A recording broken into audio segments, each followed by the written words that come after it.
Sri Ritabarita Banerjee, he will speak in his mother tongue Bengali. ধন্যবাদ sir.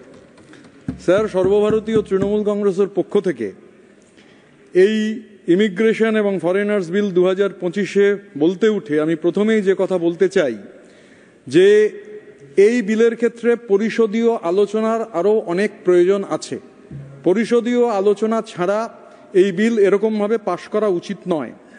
এই যে বিল যা নিয়ে আজকে চর্চা হচ্ছে, এই ইমিগ্রেশন এবং ফরেনার্স বিলে আমরা দেখতে পাচ্ছি যে অতিরিক্ত ক্ষমতার কেন্দ্রীকরণ, সেই অতিরিক্ত ক্ষমতার কেন্দ্রীকরণ এবং তার উদ্দেশ্য হচ্ছে যে কোনো ধরনের সমালোচকদের চিহ্নিত করা।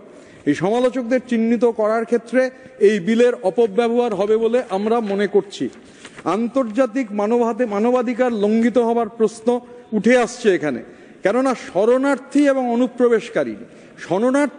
অনুপ্রবেশকারী যিনি প্রাণ ভয়ে পালিয়ে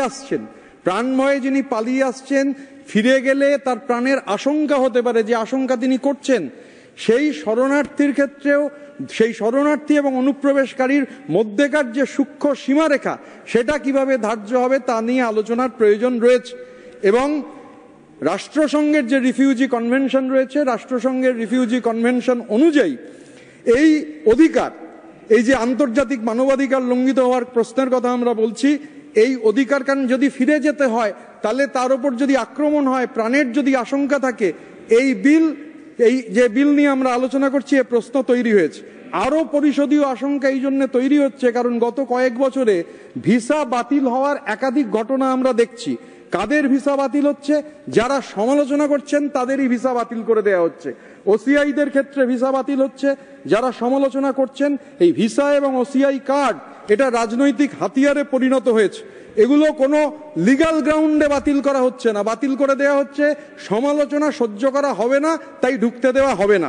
এবং দেখা যাচ্ছে বিভিন্ন যারা বিদেশি সাংবাদিক রয়েছেন, যারা সরকার সম্পর্কে, কেন্দ্রীয় সরকার সম্পর্কে যাদের সমস্যা রয়েছে, সেই সাংবাদিকদের ভিসা পর্যন্ত বাতিল করা হচ্ছে। এখন আমি প্রশ্ন করতে চাই স্যার আপনার মাধ্যমে সরকারকে, যে ধরুন আমাদের প্রতিবেশী দেশ, ধরুন বাংলাদেশ থেকে, সেখানে ঢাকা বিশ্ববিদ্যালয়ের মধুর ক্যান্টিনে বসে কোনো ছাত্র বা ছাত্রী তিনি ঠিক করেছেন তিনি ভারতবর্ষে আসতে চান, কেননা তিনি মমতা বন্দ্যোপাধ্যায়ের কন্যাশ্রী নিয়ে গবেষণা করতে চান। কেন রাষ্ট্রসংঘ কন্যাশ্রী প্রকল্পকে স্বীকৃতি দিল, দুনিয়ার মডেল বলল, তা নিয়ে তিনি আসতে চান। ধরুন আমার সাগরিকা ঘোষ, আমাদের পার্টির ডেপুটি লিডার, তিনি এখানে বসে রয়েছেন। গতকাল যে মুহূর্তে পণ্ডিত নেহরুর কথা বলেছেন, অনেকের গা জ্বলন শুরু হয়েছে। এখন আমি শুধু বলতে চাই, গুরুদেবের পায়ের তলায় পণ্ডিত নেহরু বসে আছেন, সেই বিখ্যাত ছবি রয়েছে। এবার আমি বলতে চাইছি, আমি একজন উদ্বাস্তু পরিবারের সন্তান, I am a third generation refugee. আমি একজন উদ্বাস্তু পরিবারের গর্বিত সন্তান। I consider my refugee ancestry as one of the greatest badges of my honour. এই যে দেশান্তর হয়েছে, মানুষ দেশান্তরী হতে বাধ্য হয়েছেন, পৃথিবীর সব থেকে বড় দেশান্তর 47 সালে হয়েছে। এবং এই নিয়ে কেউ যদি গবেষণা করতে আসতে চান, তার স্টুডেন্ট ভিসা, সেই প্রশ্নে সেই স্টুডেন্ট ভিসা অ্যালাউড হবে না এ নিয়ে প্রশ্ন আসছে। এবং সব থেকে গুরুত্বপূর্ণ হচ্ছে যে ধরুন কেউ এসে এখানে, আমি যে কথা বলতে চাইছিলাম যে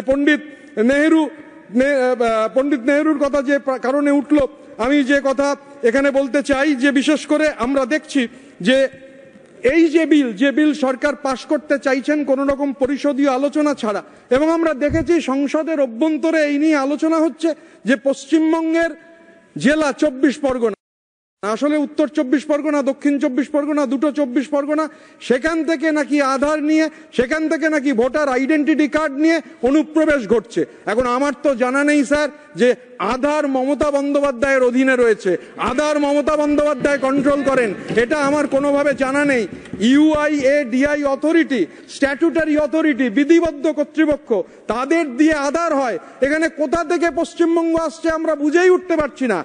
আর নির্বাচন কমিশন স্বায়ত্তশাসিত সাংবিধানিক কর্তৃপক্ষ, সেই স্বায়ত্তশাসিত সাংবিধানিক কর্তৃপক্ষ এই যে এপিক এবং ভোটার আইডেন্টিটি কার্ড জানিয়ে এত আলোচনা হচ্ছে, আমাদের নেত্রী পশ্চিমবঙ্গের মাননীয় মুখ্যমন্ত্রী মমতা বন্দ্যোপাধ্যায় 27 ফেব্রুয়ারি কলকাতায় এই বিষয়টি উত্থাপন করেছিলেন। নির্বাচনে কারচুপি করবার ক্ষেত্রে ডুপ্লিকেট এপিক কার্ডের এই বিষয়টা গোটা দেশের সামনে এসেছে এবং হরিয়ানা, গুজরাটের অসংখ্য নাম আমাদের এপিক নাম্বারের মধ্যে ঢুকে গেছে। এপিক কার্ড আমাদের, এই ডুপ্লিকেট নাম হরিয়ানা এবং গুজরাটের, এরা কি বাংলার এপিক কার্ড নিয়ে বাংলায় এসে ভোট দেবেন? আমরা বলতে চাইছি সুষ্ঠু এবং অবাধ নির্বাচন করবার সম্পূর্ণ দায়িত্ব নির্বাচন কমিশনের। মহারাষ্ট্রে যা হয়েছে, দিল্লিতে যা হয়েছে তা বাংলায় হবে না। কেননা মমতা বন্দ্যোপাধ্যায় আমাদের নেত্রীর নাম, অভিষেক বন্দ্যোপাধ্যায় আমাদের নেতার নাম। বাংলায় আমরা এটা করতে দেবো না। এবং আমি এখানে বলতে চাই, পশ্চিমবঙ্গের মাননীয় মুখ্যমন্ত্রী তিনি এটা উল্লেখ করেছেন যে অ্যাসোসিয়েশন অফ বিলিয়ন মাইন্ডস, এখন আবার তার নাম বদলে গেছে, হয়ে গেছে নেশন উইথ ন্যামো। এরা হচ্ছে লোক পাঠাচ্ছে বাংলায় আরেকটা গ্রুপকে দিয়ে, ইন্ডিয়া 360 সাবসিডারি। এরা চাইছে বাইরের লোক ঢুকিয়ে বাংলার ভোট নিয়ন্ত্রণ করতে। হবে না, হবে না, হবে না, পারবেন না, পারবেন না, পারবেন না। আমরা এখানে বলতে চাই যে হঠাৎ করে 2021 সালে আমরা দেখেছি, অবাক হয়ে গেছি দেখে, যে হঠাৎ করে 15 কিলোমিটার, সব থেকে বেশি আন্তর্জাতিক সীমানা আমাদের রাজ্যের সব থেকে বেশি আন্তর্জাতিক সীমানা 3টে দেশের সঙ্গে 15 কিলোমিটার অব্দি বিএসএফ এর জুরিসডিকশন হঠাৎ করে বেড়ে গেল। হঠাৎ করে বেড়ে গিয়ে 50 করে দিলেন। যুক্তি দিচ্ছেন কি? To give uniformity to the jurisdiction across the states. You cannot straitjacket this country. বৈচিত্র্যের মধ্যে ঐক্য, ইউনিটি ইন ডাইভার্সিটি। আলাদা ভাষা, আলাদা পোশাক, আলাদা খাবার, নানা ভাষা, নানা মত, নানা পরিধান, বিবিধের মাঝে দেখো মিলন মহান, এটা আমাদের ঐতিহ্য। স্ট্রেটজ্যাকেট করা যাবে না। আপনি চেষ্টা করতে পারেন, এক দেশ এক ভোট, এক ভাষা, এক নেতা। আপনি পারবেন না। ওই যে পণ্ডিত নেহেরু বসেছিলেন গুরুদেবের পায়ের তলায়, গুরুদেব তাকে ভারত তীর্থর কথা বলছিলেন। ভারত তীর্থ একটা বিখ্যাত কবিতা, আমি পুরোটা পড়বো না। গুরুদেব পণ্ডিত নেহেরুকে, দেশের ভবিষ্যতের প্রধানমন্ত্রীকে দিশা দিয়েছিলেন। রণধারা বাহি জয়গান গাহি, উন্মাদ কলরবে, ভেদি মরুপদ গিরি পর্বত যারা এসেছিল সবে, তারা মোর মাঝে সবাই বিরাজে, কেহ নহে নহে দূর, আমার শনিতে রয়েছে ধ্বনিতে তারি বিচিত্র সুর। হেথা একদিন বিরামবিহীন মহংকার ধ্বনি, হৃদয় তন্ত্রে একের মন্ত্রে যা উঠেছিল রণরণী। তপস্যা বলে একের অনলে বহুরে আহুতি দিয়া, বিভেদ ভুলিল জাগায় তুলিল একটি বিরাঠিয়া। দুঃসহ ব্যথা হয়ে অবসান, জন্ম লভিবে কি বিশাল প্রাণ, পোহায় রজনী জাগিছে জননী বিপুল নীরে, আজি ভারতের মহামানবের সাগর তীরে। আমি শেষে যে কথা বলতে চাই, বহুত্ববাদ এবং যুক্তরাষ্ট্রীয় কাঠামো, সেই যুক্তরাষ্ট্রীয় এবং বহুত্ববাদী কাঠামো হচ্ছে আমাদের শক্তি স্যার। এবং এই যে বিল, পশ্চিমবঙ্গের সঙ্গে এই বিল ড্রাফট করবার সময়, বাংলার সঙ্গে এই বিল ড্রাফটিং এর সময় আলোচনাই করেননি। ন্যূনতম সম্মান দিন বহুত্ববাদকে, ন্যূনতম সম্মান দিন যুক্তরাষ্ট্রীয় কাঠামোকে। এই বিল পাঠানো হোক, এই যাক এই বিল সিলেক্ট কমিটিতে আলোচনা হোক। কেননা ওড়িশির ছন্দে ভারতনাট্যমের মুদ্রায় সাঁওতালি মাদলে আর ভাঙ্গরার আলোড়নে জেগে উঠবে তুমুল উৎসবের রাত।